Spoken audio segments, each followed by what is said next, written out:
की जय। श्री गजानन महाराज की जय। ओम वक्रतुंड महाकाय सूर्यकोटि समप्रभ निर्विघ्नं कुरु मे देव सर्वकार्येषु सर्वदा।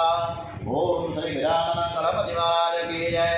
हनुमान जी महाराज की जय। मनोजवं मारुततुल्यवेगं जितेन्द्रियं बौद्धिमतां वरिष्ठं वातात्मजं वानरयूथमुख्यं श्रीरामदूतं शरणं प्रपद्ये। श्री हनुमान जी महाराज की जय। श्री रामचंद्र भगवान की जय। ओम श्री सोमनाथ महादेव की जय। ओम श्री गायत्री माता की जय। ओम भूर्भुवः स्वः तत्सवितुर्वरेण्यं भर्गो देवस्य धीमहि धियो यो नः प्रचोदयात्। श्री महाकालेश्वर महादेव की जय। श्री भारत माता की जय। वंदे वेदं मातरम्। सौनु करो कल्याण हे दयाळु प्रभु सौनु करो कल्याण। जगतना वासीओ सुख भोगवे आनंदे आठे जाम। दुनिया में दर्द दुकाळ पड़े नहीं नड़े नहीं कोई गाम। सौनु करो कल्याण हे दयाळु प्रभु सौनु करो कल्याण। आज 28મી તારીખ છે સપ્ટેમ્બર મહિનો। આજે રવિવાર છે 28 આસો સુદ। આજે છઠ છે અને 7મું નોરતું છે અને આજે રવિવારના દિવસે સરસ મજાની આપણે ડોંગરેજી મહારાજના ચરણોમાં વંદન સાથે શ્રીમદ ભાગવત રસામૃત શ્રી કૃષ્ણ પરમાત્માને આપણે સરસ મજાની એક કથા સંભળાવીએ છીએ। આપણે હવે કૃષ્ણ ભગવાન બલરામજી સુદામાજી આ બધા જ ગયા છે સાંદીપની આશ્રમમાં ભણવા માટે। એ કથા કરવા આપણે પ્રયાણ કરીએ। ઉજ્જૈની ક્ષેત્રમાં શ્રીપ્રા નદીના કિનારે સાંદીપની ઋષિનો આશ્રમ હતો અને ત્યાં શ્રી કૃષ્ણ અને બલરામજી પધાર્યા છે। ગુરુદેવની સેવા કરવા લાગ્યા છે। સદગુરુદેવની સેવા કરીને જે જ્ઞાન મળે છે તે વિનય અને વિવેક શીખવાડે। પુસ્તકો વાંચીને મેળવેલું જ્ઞાન ઘણે ભાગે અભિમાન સાથે આવે છે। પુસ્તકનું જ્ઞાન વાંચ્યા પછી એને એમ લાગે કે હું ડાહ્યો અને બીજા બધા મૂર્ખ છે। જ્ઞાન વધે એટલે બધાની ક્યાંક ને ક્યાંક એ ભૂલ સ્વયધા જ કરે। કોઈને મૂર્ખ સમજવા માટે થોડું જ્ઞાન છે આ, કોઈનો દોષ જોવા માટે આ જ્ઞાન નથી। જીવ માત્રમાં પરમાત્માનો અનુભવ કરવા માટે સર્વને બ્રહ્મરૂપ સમજવા માટે આ જ્ઞાન છે। શ્રી કૃષ્ણ બલરામ ગુરુદેવની સેવા કરતા, પાણી ભરતા, ગોવાળી કરતા, વિદ્યા આ બધું જ નાનું મોટું બધું જ કામ કરતા। શ્રી કૃષ્ણ ભગવાન અને બલરામજી પરમાત્મા હોવા છતાં પણ આ શેષનાગના અવતાર હતા બલરામજી અને વિષ્ણુના અવતાર છે એ કૃષ્ણ કનૈયા। એમ છતાં પણ બધું જ અભિમાન છોડીને બધું જ કામ નાનું મોટું એ આશ્રમમાં કરતા।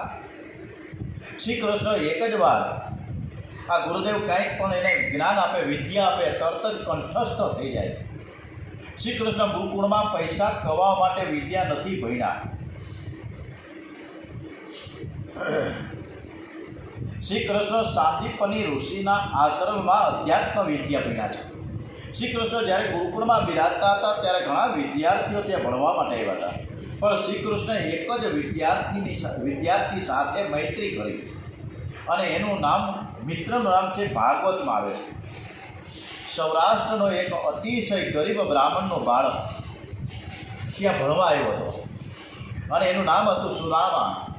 શ્રી કૃષ્ણે સુદામા સાથે મૈત્રી કરી। વિદ્યાર્થી સુદામાની સાથે મૈત્રી કરે તો જ વિદ્યા સફળ થાય છે। સુદામા નાના હતા ત્યારથી જ જીતેન્દ્રિય છે। આપણા શાસ્ત્રોમાં એવું લખ્યું છે કે લગ્ન થયા પછી થોડું વિલાસી જીવન ગાળે ઠીક છે, પણ વિદ્યાર્થી વિલાસી જીવન ગાળે સારું નથી। વિદ્યાર્થી વિદ્યા સાથે તાદાત્મ્ય હોવો જોઈએ।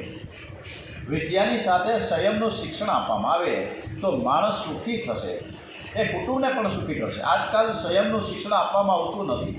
ભણાવનારમાં સંયમ નથી તો ભણનારમાં સંયમ ક્યાંથી આવે? ભણાવનાર જીતેન્દ્રિય હોવો જોઈએ, ભણાવનારને કોઈ વ્યસન ન હોવું જોઈએ. પ્રાચીન કાળમાં ભણાવવાનો અધિકાર બ્રાહ્મણને જ હતો. બ્રાહ્મણ વિના કોઈ ગુરુ થઈ ન શકે. ચાંદલો છે ને, ચાંદલો કરવું હોય ને, પૂજા કરવી હોય તો ગાય નહીં કરવાની થાય. ભેંસ કદાચ અધમણ 2 મણ કદાચ દૂધ આપેતી હોય ને તો પણ એની પૂજા થઈને ચાંદલા ન થાય. ગુરુ થવાનો અધિકાર ફક્ત બ્રાહ્મણને જ હતો. કેવળ જાતનો જ બ્રાહ્મણ નહીં, પણ જે સંધ્યા કરે, જે જીતેન્દ્રિય હોય, ગુણે કર્મે બ્રાહ્મણ હોય તેને વિદ્યાર્થીઓને વિદ્યા સાથે સંયમનું શિક્ષણ આપવાની બહુ જરૂર છે. સંયમથી જ વિદ્યા સફળ થાય છે. અત્યારના વિદ્યાર્થીમાં કોઈ સંયમ રહ્યો જ નથી. અત્યારે સ્કૂલમાં પણ મારામારી થાય. વિદ્યાર્થીઓ પ્રિન્સિપાલ અને શિક્ષકોને મારે છે. અત્યારના આ ગુરુજનો પણ વિદ્યાર્થીઓથી ડરે છે. સ્કૂલોમાં પણ અત્યારે સિગરેટ, બીડી, વ્યસન અને સાથે સાથે મોબાઈલ, આ બધા જ વ્યસનો આવી ગયા. કોઈને કાંઈ કહેવાતું જ નથી. એટલે એમાં સંયમ ક્યાંથી રહે? અત્યારે હોટલો બહુ થઈ ગઈ છે. આ ડોંગરેજી મહારાજે વર્ષો પહેલાં કહેતા એવા છે કે હોટલો અત્યારે ઠેક ઠેકાણે અત્યારે મેડિકલ સ્ટોર, ઠેક ઠેકાણે અત્યારે દવાખાના. શું કામ? ખાવાનું ખોટું થઈ ગયું એટલે રોગ થાય એટલે દવાખાના વધ્યા, દવાખાના દવાઓ વધે એટલે મેડિકલ સ્ટોર સુધી જાય. હોટલો એટલે બધી કે જીભનો સંયમ નથી રહ્યો. કેટલાક લોકોને ઘરનું ભાવતું નથી. અને પાછો આજે તો રવિવાર છે, નોરતા હોય કે ન હોય, આપણે તો પાઉંભાજી ખાવાનું, આપણે તો મસાલા ઢોસા ખાવા જવાના, આપણે તો પંજાબી આઈટમ ખાવા જવાની. લાઈનમાં 2 કલાક ઓલા ટોકન દઈને 2 કલાક બાર રાહ જોવે ખાવા, ભિખારીની જેમ, અને રાતના 11 વાગે ખાવા બે. આવી પરિસ્થિતિ થાય છે. પણ બજારનું જે ખાવાનું છે એમાં કેટલું ડુપ્લિકેશન આવે છે આપણને અત્યારે ખબર છે. ક્યાંય સ્વચ્છતા નથી, અને જ્યાં સ્વચ્છતા જ ન હોય ત્યાં ખોરાકમાં શુદ્ધતા ક્યાંથી હોય? એટલે પવિત્રતાવાળું આપણે ભોજન કરીએ. તમારા મનને પવિત્ર રાખવું હોય તો બજારનું ખાશો નહીં, સંયમ રાખો. સંયમથી માનવ બહુ સુખી થાય છે. સંપત્તિથી થોડું સુખ મળે છે, સંયમથી બહુ સુખ મળે છે. સુદામા સંયમની મૂર્તિ છે. જેમના શ્વાસમાંથી વેદો પ્રગટ થયા છે, એમને શું ભળવાનું હતું? એ તો જગત અને ભગવાન શ્રી કૃષ્ણે આદર્શ બતાવ્યો છે. થોડા દિવસોમાં વિદ્યા પરિપૂર્ણ થઈ. પછી શ્રી કૃષ્ણે સાંદીપની ઋષિને વંદન કરીને કહ્યું કે હે ગુરુદેવ, મારે તમને દક્ષિણા આપવાની છે. આપ આજ્ઞા કરો, હું શું સેવા કરી શકું આપને? સાંદીપની ઋષિએ કંઈ લેવા માટે મેં તને કાંઈ ભણાવ્યું નથી, તને વિદ્યા વિરીતા મેં નથી આપી કે મારે તારી પાસેથી કંઈક જોઈએ છીએ. મારે કાંઈ જોઈતું નથી. આ શ્રીપરા નદી બાજુમાં સરસ મજાની ચાલે છે, મને એ જળ આપે છે. આ બાજુમાં બધા વૃક્ષો જે વિકા છે ને એ બધા મને ફળ આપે છે. મારે કાંઈ જોઈતું જ નથી. જળ અને ફળમાં જેને સંતોષ છે એ પૂરું થઈ શકે. જ્ઞાનનો વિક્રય થાય એ મોટું પાપ છે. અને અત્યારે જ્ઞાનનો વિક્રય કેટલો થાય છે એ આપણને બધાને ખબર જ છે. ગુરુએ કહ્યું કે જ્ઞાનનો વિક્રય હું કરતો નથી, મારી કોઈ અપેક્ષા નથી, મારી પાસે ઘણું છે. પ્રભુએ કહ્યું કે તમારી ઈચ્છા નથી, એ બરાબર છે, મને ખબર છે, પણ મારી બહુ ભાવના છે કે મારે તમને કંઈક આપવું છે.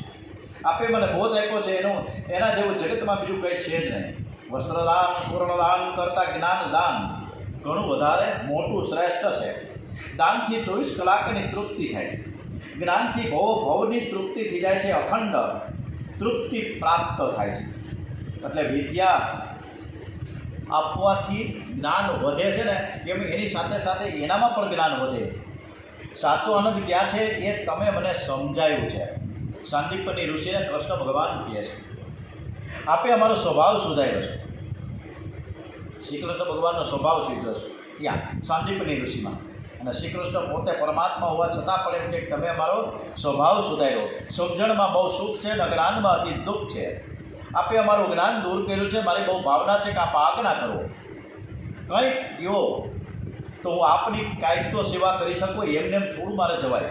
શ્રી કૃષ્ણે બહુ જ આગ્રહ કર્યો ત્યારે ગુરુજીએ દક્ષિણા માંગી, બહુ અદ્ભુત દક્ષિણા માંગી છે, અને એના જેવી દક્ષિણા હજી સુધી કોઈ ગુરુએ માંગી નથી. કે બેટા મેં તને ક્યાંય જ્ઞાન આપ્યું છે, કોઈ પણ જાતની અપેક્ષા રહ્યા વગર મેં આપ્યું છે. તને શિષ્ય મળે તો શિષ્ય પાસેથી કાંઈ લેતો નહીં. કોઈ પણ શિષ્ય એવો જોરદાર શિષ્ય મળી જાય તો તારે એની પાસેથી કાવડિયું લેવાનું નથી, એમને માપવાનું છે. વિદ્યાનો વંશ વધારજે. બે વંશ માન્યા છે, બિંદુ વંશ અને નાદ વંશ. પિતા અને પુત્રના વંશને બિંદુ વંશ કહે છે, ગુરુ શિષ્યની પરંપરાને નાદ વંશ કહે છે.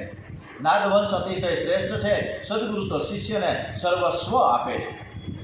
શિષ્ય પાસેથી કાંઈ પણ લીધા સિવાય જ્ઞાનનો ઉપદેશ કરવાની ગુરુજીની આજ્ઞા થઈ જાય. એટલે જ કુરુક્ષેત્રના મેદાનમાં અર્જુનને જે ગીતા સંદેશ એક પણ કોઈ પણ પ્રકારની અપેક્ષા રાખ્યા વગર, અને એ પણ અર્જુનના સારથી તરીકે બનીને આ આજ્ઞાનું પાલન પ્રભુએ બરાબર કર્યું છે. ગીતામાં અર્જુન બોલે છે કે શિષ્યસ્તે અમ સારેમામ ત્વમ પ્રપદમ. અર્જુન શ્રી કૃષ્ણ ભગવાનને ગુરુ માને છે. હું મૂંઝાયો છું, મને કાંઈ ખબર પડતી નથી, હું તમારો શિષ્ય છું, મને સમજાવો.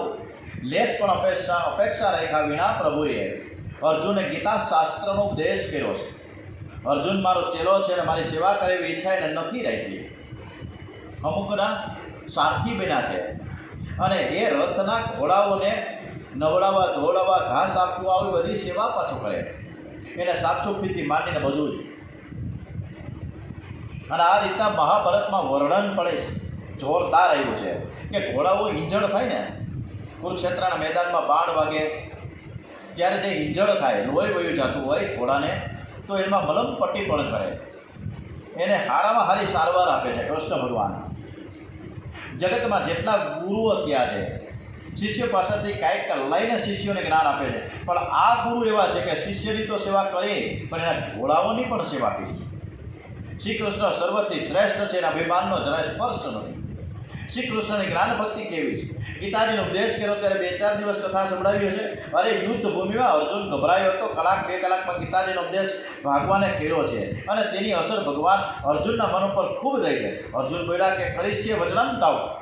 જ્ઞાની પુરુષ આખું જીવન ગીતા શાસ્ત્રનું વર્ણન કરે છે, છતાં તત્વ જ્ઞાનનો અંત આવતો નથી. તે ગીતાજીનો ઉપદેશ પ્રભુએ બહુ થોડા સમયમાં અર્જુનને આપ્યો.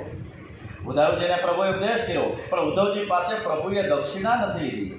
જે ગુરુને કંઈક લેવાની ઈચ્છા છે તે શિષ્યનું કલ્યાણ કરી શકે નહીં. ગુરુ નિરપેક્ષ હોવો જોઈએ. નિરપેક્ષિતના તેનામાં આવે છે કે જેને પરમાત્મા મળે છે. લક્ષ્મી હાથમાં આવે તેથી જીવ નિરપેક્ષ થઈ શકે નહીં. શ્રી કૃષ્ણ નિરપેક્ષ છે. ગુરુની આજ્ઞા થઈ કે વિદ્યાનો વંશ વધારો. ગુરુજીએ શ્રી કૃષ્ણ પાસે દક્ષિણામાં માત્ર આ જ માંગ્યું છે, સાંદીપની ઋષિએ. પણ ભગવાને ગુરુદેવજીની સેવા કરવાની બહુ જ ઈચ્છા હતી. શ્રી કૃષ્ણ અંદર ગુરુ પત્ની પાસે ગયા, માતાજીને વંદન કરીને કહ્યું કે મને તમે આજ્ઞા આપો, મારે સેવા કરવી છે. માતાજી જાણતા હતા કે આ વિદ્યાર્થી સાધારણ નથી. ગુરુ પત્નીએ કહ્યું કે અમે પ્રભાસની યાત્રા કરવા માટે નીકળ્યા હતા ને, ત્યારે મારો દીકરો સમુદ્રમાં ડૂબીને મરી ગયો હતો. બને તો એ બાળકને તમે લઈને આવો. આવી દક્ષિણા ભગવાન જ આપી શકે, બીજું કોણ આપી શકે. પ્રભુ પ્રભાસમાં પધાર્યા, ત્યાં પંચ રાક્ષસનો વિનાશ કર્યો, એનો પંચજન્ય શંખ ધારણ કર્યો, અને પછી યમપુરીમાં ગયા. યમરાજાએ પ્રભુને ગુરુદેવનું બાળક અર્પણ કર્યો. પ્રભુએ બાળક લાવીને ગુરુ પત્નીને આપ્યો છે. માનું હૃદય પીગળું, માએ હૃદયથી આશીર્વાદ આપ્યા. આશીર્વાદ માંગવાથી મળતા નથી, 100-200 રૂપિયા ભેટ ધરવાથી મળતા નથી. અને જ્યારે હૃદય પીગળે ને ત્યારે આશીર્વાદ પીગળેલા હૃદયમાંથી આપો આપ નીકળે છે. તમારા માતા પિતાની બહુ જ પ્રેમથી સેવા કરજો. તમે વૃદ્ધની સેવા કરો, વૃદ્ધનું હૃદય પીગળશે અને તે હૃદયમાંથી આશીર્વાદ નીકળશે. શ્રી કૃષ્ણે ગુરુ માતાની સેવા કરી, એ માતાજી આશીર્વાદ આપ્યા કે સરસ્વતી તમારા મુખમાં રહેશે, લક્ષ્મીજી તમારા ચરણમાં રહે છે, તમારી કીર્તિ આખા જગતમાં કાયમ રહેશે. તમે કોઈ દિવસ જ્ઞાન ભૂલશો નહીં. જ્ઞાન મેળવવું કઠિન નથી, પણ જે જ્ઞાન મળ્યું છે તે કાયમ ટકાવી રાખવું બહુ કઠણ છે. સમજણ છે પણ તેમાં સ્થિરતા નથી. જ્ઞાન ભૂલાઈ જાય છે, વહી જાય છે. હૃદયના આશીર્વાદથી અને સદગુરુની કૃપાથી મળેલું જ્ઞાન છે ને ટકે છે. ગુરુજીના અને ગુરુ પત્નીના હૃદયના આશીર્વાદ મેળવી શ્રી કૃષ્ણ અને બલરામજી મથુરામાં આવ્યા છે. ઉગ્રસેન રાજાને બહુ જ આનંદ થયો. સર્વ સંપત્તિ શ્રી કૃષ્ણને અર્પણ કરી શ્રી કૃષ્ણ હવે મથુરા નરેશ થયા છે, મથુરાના રાજા થયા. અતિ સંપત્તિમાં જીવ ભાન ભટકે છે. અતિ સંપત્તિમાં શ્રી કૃષ્ણ અતિશય સાવધાન છે. થોડો વિચાર કરો, ગોકુળનું જીવન કેવું હતું. ગોકુળમાં ગાયોની પાછળ ફરતા હતા ઉઘાડા પગે. હવે મથુરાના રાજા થયા. સોનાનો રાજમહેલ છે, 56 ભોગની સામગ્રી રોજ થાય છે. અનેક સેવકો સેવામાં છે, પણ અતિ સંપત્તિમાં શ્રી કૃષ્ણ વ્રજવાસીઓના પ્રેમને ભૂલ્યા નથી. શ્રી કૃષ્ણે ઉદ્ધવજીને ગોકુળમાં મોકલ્યા. હવે ઉદ્ધવ ગમનની સરસ મજાની આ પ્રથા શરૂ થાય છે. દક્ષિણાના સંત એકનાથ મહારાજને આ અધ્યાયમાં સમાધિ લાગી છે. ઉદ્ધવ ગમનના પ્રસંગમાંથી જ્ઞાન અને ભક્તિનો મધુર ઝઘડો છે. ઉદ્ધવજીનું માનવું છે કે જ્ઞાન શ્રેષ્ઠ છે, જ્ઞાનથી જ મુક્તિ મળે છે. ગોપીની નિષ્ઠા છે કે જ્ઞાની પ્રભુ પ્રેમી થાય તો જ મુક્તિ મળે છે. જ્ઞાની પ્રભુ પ્રેમી ન હોય તો પરમાત્મા સ્વરૂપને છુપાવી રાખે છે. આ જીવ ઈશ્વર સાથે અતિશય પ્રેમ ન કરે ત્યાં સુધી પરમાત્મા માયાના પડદામાં રહે છે. જાહેર થવું ભગવાનને ગમતું નથી. ઉદ્ધવજીની નિષ્ઠા છે જ્ઞાનથી કલ્યાણ થાય છે. ગોપીની નિષ્ઠા છે કે જ્ઞાની પ્રભુ પ્રેમી ન હોય તો પતન થાય. કેટલાક જ્ઞાની અપમાનથી હૈયું બાળે છે, કોઈ નુકસાન થાય તો હૈયું બાળે છે. જ્ઞાન હોય છે, પણ કેટલાક જ્ઞાની પુરુષ ઈશ્વર કરતાં જગતના પદાર્થોની સાથે પ્રેમ વધારે કરે છે, અને ત્યારે પતન થવાનો સંભવ છે. બંનેની જરૂર છે. જ્ઞાનને ભક્તિની જરૂર છે, ભક્તિને જ્ઞાનની જરૂર છે.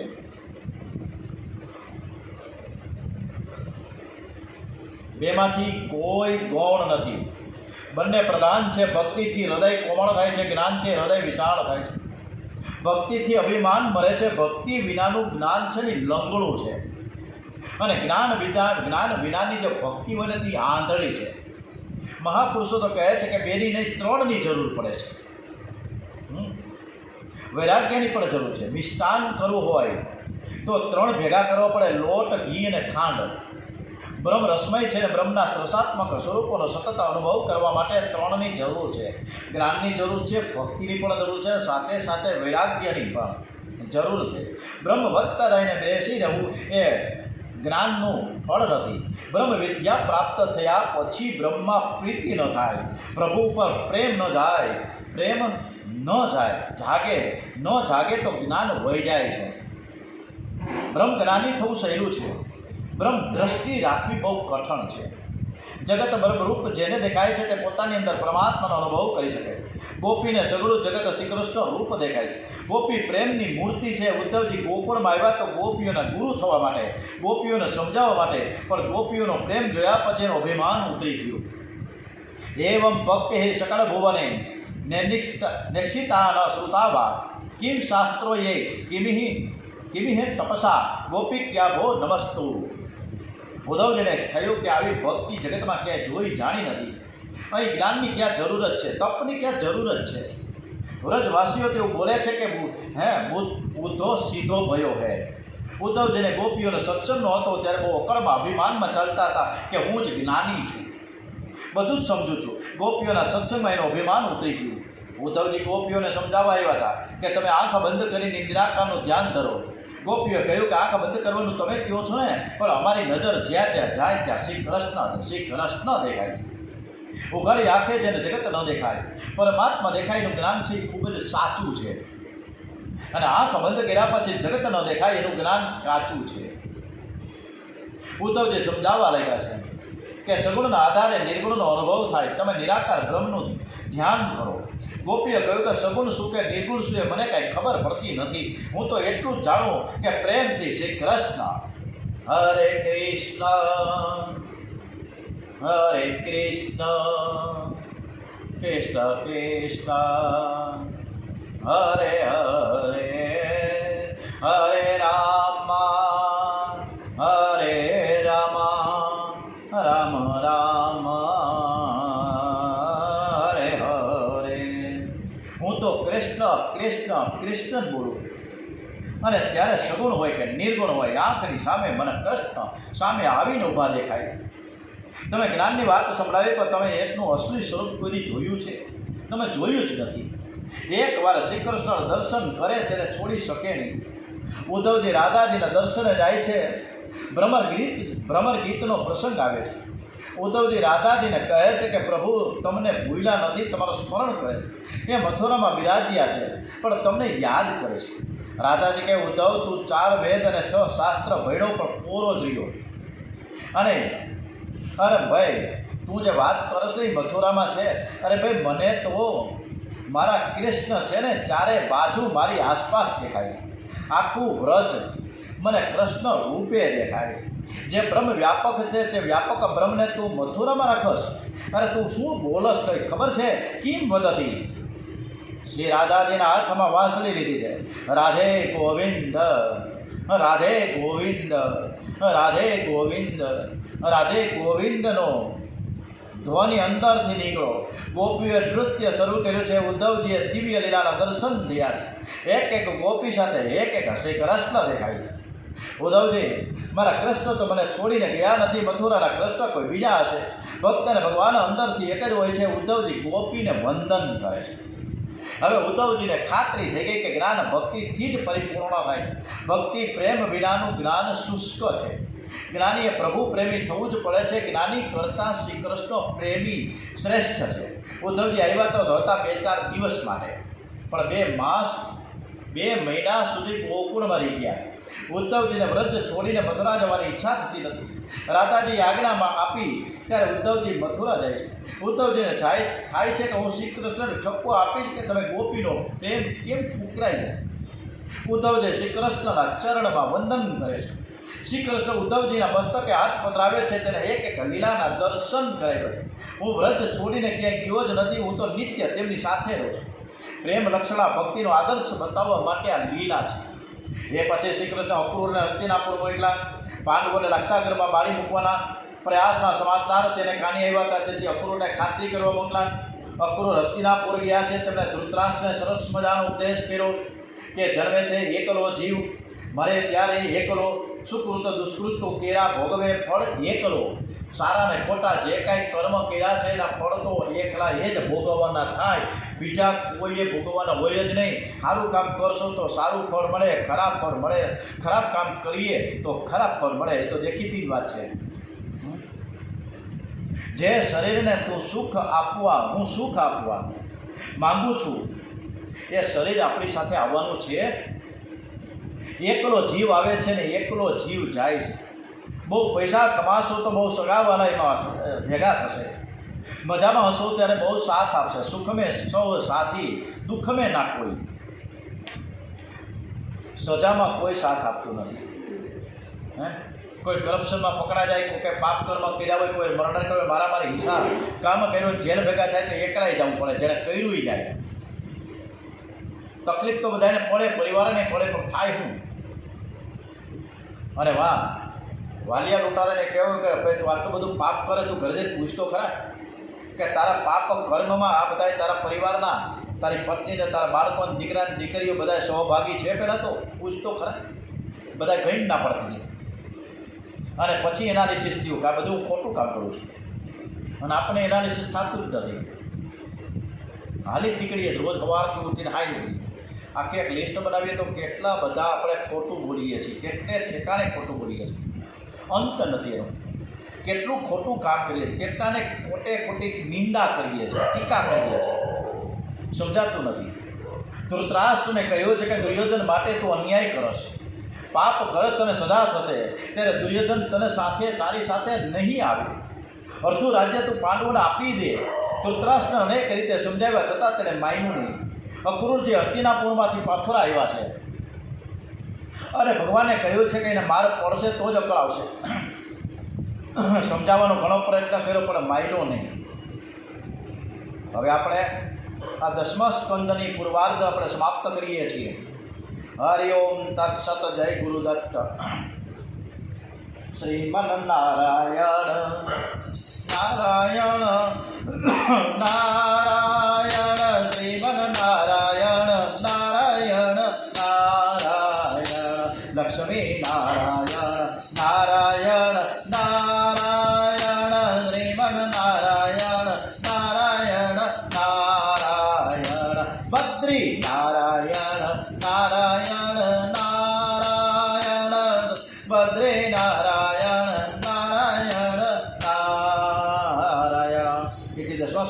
પૂર્વાર્ધ સમાપ્તમ. હરિ ઓમ તત્સત. જય ગુરુદત્ત. આજે રવિવાર છે. માં રાંદલમાં, માં ગાયત્રીમાં, માં સાવિત્રીમાં, માં વેદ માતા, માં ભુવનેશ્વરી કનકાઈ માતાજી, માં અંબા, માં ચામુંડા માતાજી.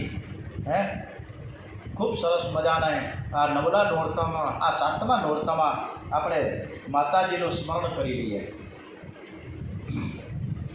ઓમ શ્રી માં જય માં જય માં જય માં જય જય અંબે માં. ઓમ શ્રી માં જય માં જય માં જય માં જય જય અંબે માં. અખિલેશ્વરી તું આદ્ય શક્તિ એક અંબે માં. વિશ્વેશ્વરી ભુવનેશ્વરી જગદંબિકે તુમા. તું સૌમ્ય રૂપ ધારી બહુચર બાલિકા તુમા. ઓમ શ્રી માં જય માં જય માં જય માં જય જય અંબે માં. જેવો છું તેવો તોય માણી બાળ તારું માં. હું કાલો ઘેલો ગાંડો ડાયો તોય તારું માં. જેવો છું તેવો તોય માણી બાળ તારું માં. હું કાલો ઘેલો ગાંડો ડાયો તોય તારું માં. હું જ્યાં છું ત્યાં છું જેમ તેમ તોય તારું માં. મંજિલ મહેશની તું જ માં તારો સહારો માં. હું જ્યાં છું ત્યાં છું જેમ તેમ તોય તારું માં. મંજિલ મહેશની તું જ માં તારો સહારો માં. ઓમ શ્રી માં જય માં જય માં જય માં જય જય અંબે માં. ઓમ શ્રી માં જય માં જય માં જય માં જય જય અંબે માં. ઓમ શ્રી અંબે માતા કી જય. શ્રી વાઘેશ્વરી માતા કી જય. આજે યુટ્યુબના બધા જ પરીક્ષિતશ્રીઓ અને સાથે સાથે જેટલા અહીંયા ઉપસ્થિત છે આપણે બધા પરીક્ષિતશ્રીઓ કાયમી, એ દરેક પરીક્ષિતશ્રીઓને આજના આ 7મા નોરતા ઉપર કંઈક કહેવાનું મને મન થયું તો વાત મૂકી દઉં છું તમને. બરાબર સાંભળજો. ગઈકાલે મારું વતન ગોંડલ, અને ગોંડલમાં છેલ્લા એકાદ વર્ષથી કે 1.5 વર્ષથી મારા એક પરમ મિત્ર બનેલા રાજુભાઈ નવજીભાઈ પિત્રોડા, જે કપુરિયા ચોકમાં રહીએ છે ગોંડલમાં, અને છેલ્લા 2 વર્ષથી એમને ત્યાં એમના ઘરના આંગણે, એમના 300 વારના પ્લોટમાં, એમના જ મકાનના પ્રાંગણમાં, આંગણામાં, ફળિયામાં એ ગરબી ગોંડલની અલગ અલગ જે શેરીઓમાં, મહોલ્લામાં જે ગરબી રમાય છે એ દીકરીઓને આમંત્રિત કરે, અને દરરોજે દરરોજ અલગ અલગ ગરબી મંડળવાળા એ દીકરીઓ લઈને આવે, અને ત્યાં રાસ ગરબા થાય. રાતના 9:15થી સ્ટાર્ટ થાય અને 11 વાગે પૂર્ણ થાય. 2 કલાક સરસ મજાના રાસ ગરબા થાય. ખૂબ જ અદ્ભુત, બહુ શણગાર સરસ રીતે કરેલો છે. એના ઘરના આંગણે, એના જ ફળિયામાં, અને એના જ સગા સ્નેહી મિત્રોના આજુબાજુના અડોશવાળા બધા આવે. મને પણ ખાસ આમંત્રિત કર્યો તો ગઈકાલે. હું પણ ગયો. ગઈકાલે જલારામ વીરપુર અને ત્યાંથી પણ નાની નાની છોકરીઓ, દીકરીઓ ત્યાં આવી હતી રાસ ગરબા માટે. એટલે 2 ગરબી મંડળ હતી ત્યાં, એક ગોંડલની, એક વીરપુરની. એટલે ખૂબ ભાવસભર ગરબા થયા. પછી આરતી થઈ, અને આરતી પૂર્ણ થઈ પછી દરેકને એકદમ સરસ રીતે અનલિમિટેડ નાસ્તો કરાવવામાં આવ્યો. બધા મિત્રો જે આવ્યા હતા એને પણ કર્યો. પછી દરેકને એક લાણી આપવામાં આવી. લગભગ પર એક દીકરીને લગભગ 500 રૂપિયાની, એમાં 250 ગ્રામ પેંડાનું પેકેટ પણ ખરું, બધું કરીને 500 રૂપિયાની લગભગ એબાઉટ હશે. એવી 65 દીકરીઓ હતી ગઈકાલે, 65. અને સરસ મજાની આ દીકરીઓને એ લાણી આપી, બધાને પગે લાગ્યા, અને પછી બધાને રવાના થયા. મારા હાથે જ મેં લાણી આપી છે, મને બરાબર ખબર છે. આ અદ્ભુત વાતાવરણ, અને આ રીતના આજે આ વખતે 10 દિવસના નોરતા છે. 9 દિવસને 1 દિવસ વધારે છે. મેં ગઈકાલે પણ વાત કરી કે 2 ત્રીજ હતી, ડબલ ત્રીજ છે, એટલે જે ચાલી ગઈ. અત્યારે તો 6 છે, અને આમ ગણો તો 7મું નોરતું છે. તો કહેવાનો મતલબ કે આ દરેકે દરેક વસ્તુ દરરોજે દરરોજ ગરીબી અલગ અલગ શેરી મહોલ્લામાંથી આવે દીકરીઓ અને એના ઘર આંગણે 10 દિવસ રમશે અને 10 દિવસ અનલિમિટેડ નાસ્તો અને કાંઈક ને કાંઈક સરસ મજાની નાનીમાં વસ્તુ 2 થી 3 પ્રકારની અને સાથે મીઠાઈ. આવું લગભગ ઓછામાં ઓછો 3 થી 4 લાખ રૂપિયાનો ખર્ચ હોય છે મને એવું લાગ્યું ગઈકાલેનું સુશોભન અને આ બધી એની રચનાઓ જોતા. તો એ ધન્ય છે રાજુભાઈ લવજી બાપા પિત્રોડા. સાથે સાથે વિશેષ વાત કરી લઉં એ લવજી બાપાની, એમના પિતાશ્રી લવજીભાઈ એક રૂમમાં સવારના ઉઠીને નાહી ધોઈને બેસી જાય છેક સાંજ સુધી ઘરની બહાર નીકળતા જ નથી. રામ રામ રામ રામ, કારણ કે રણછોડરાજજી બાપુના પરમ ઉપાસક કહી શકાય, અનુયાયી કહેવાય, શિષ્ય કહી શકાય. પણ રામ ક્યાં કે રામજી મંદિર છે હે, તો એ રામ રામ રામ એવા 1.25 કરોડ, એક વખત બીજી વખત 1.25 કરોડ, ટોટલ 2.5 કરોડ મંત્ર જાપ કર્યા છે રામના. આવું અદ્ભુત કુટુંબ છે, નમન અને વંદન કરવાનું મન થાય છે. તો આજે આ રાજુભાઈ પિત્રોડાના આજે નિત્ય નવી રચનાઓથી આપણે પ્રભાવિત થયા છીએ, એટલે એને ધન્યવાદ આપવા પડે. ભગવાન માતાજી એને ખૂબ આવી સેવા કરવાની જે તક આપી છે અને પ્રેરણાઓ થઈ છે અને એ સ્વીકારી પણ લીધી. પ્રેરણા તો બધાને થાય પણ સ્વીકારવાવાળા કેટલા હે. તો સરસ મજાની આવી એની રચના નવરાત્રિના દરમિયાન ઘર આંગણે સરસ મજાની નવરાત્રિના નવલા નોરતા થાય ત્યારે અદ્ભુત વાતાવરણ સર્જાય છે. ઓમ શ્રી કૃષ્ણ કનૈયાલાલ કી જય. ઓમ શ્રી સોમનાથ મહાદેવ કી જય. ઓમ નમો ભગવતી વાસુદેવાય. આવતીકાલે આપણે 10મ સ્કંદ ઉત્તરાર્ધ તરફ આગળ વધીશું. ઓમ શ્રી ડુંગરી મહારાજના ચરણોમાં વંદન સાથે કૃષ્ણ કનૈયાલાલ કી જય. ઓમ શ્રી ભાગવત ભગવાનજી મહારાજ કી જય. ઓમ નમો ભગવતે વાસુદેવાય. ઓમ ભારત માતા કી જય. વંદે વેદ માતરમ.